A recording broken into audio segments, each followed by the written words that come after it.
It's 11:30 on a Friday night. I'm standing in a bus queue in Brixton, South London.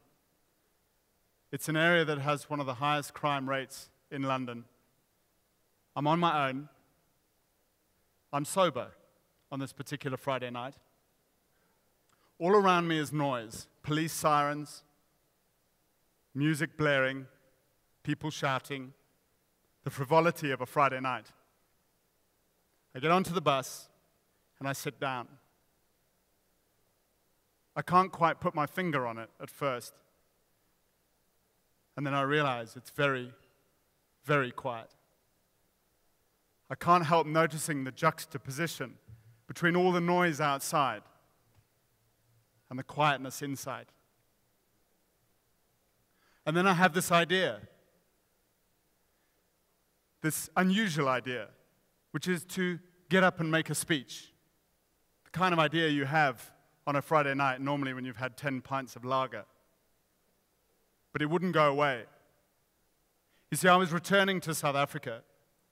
I wanted to come back to lead, to contribute, to make a difference to this extraordinary country where I grew up. And so I decided to do it. Despite the raging voice in my head, I got up, moved to the front of the bus, turned around, and started speaking. Ladies and gentlemen, it's very quiet in here, isn't it? My name is Simon, and I'm going to do a little speech to bring some life and spirit into this bus, because something happened to us the moment we got on this bus, and I reckon it's because we all got scared. We got scared of just being ourselves, of expressing ourselves, of being who we are. I'm not drunk, I'm not going to talk about religion, and I'm not on day release from an institution. I'm just a guy with a message. I gave a talk. It was about commitment, about possibility, about freedom. And then it came my time to get off the bus. And as I saw my bus stop approaching, I suddenly had this realization that this bus had exploded into life. There was a community of connected people on the bus. And as I walked towards the bus, towards the back of the bus, I saw a man standing there and I froze. He represented the sum of all my fears.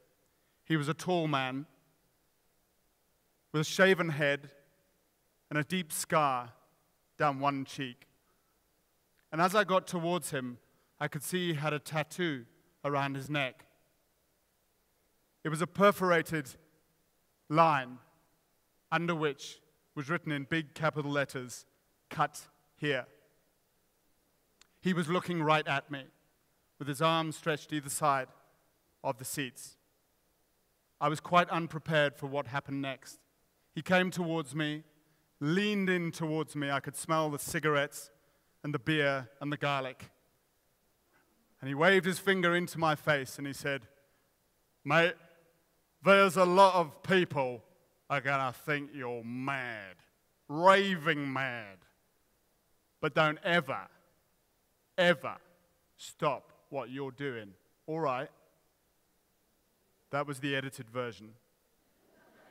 I got off the bus and I carried on doing it. I'd found something quite fascinating, where I could find this arena in my life, in my day-to-day life as an ordinary guy who could just express himself and challenge myself and build that muscle of courage. I've done over 700 talks since. I've spoken on buses, planes, trains, saunas, gym-changing rooms, always very interesting. But I've made this discovery, and this discovery I made is that fear is our greatest friend. If we can just reach out and shake its hand, we can transform what's possible. The thing that I realized was, the thing that got me to stand up, petrified, was the question, when will you ever be ready? Ladies and gentlemen, when will you ever be ready? When will you be ready to make that presentation? When will you be ready to ask that beautiful person out on a date? When will you be ready to have that difficult conversation in your relationship? I know you probably tell yourself you'll wait till you're ready. But what I realized on that bus was we would never be ready until we say we are. Ladies and gentlemen, thank you.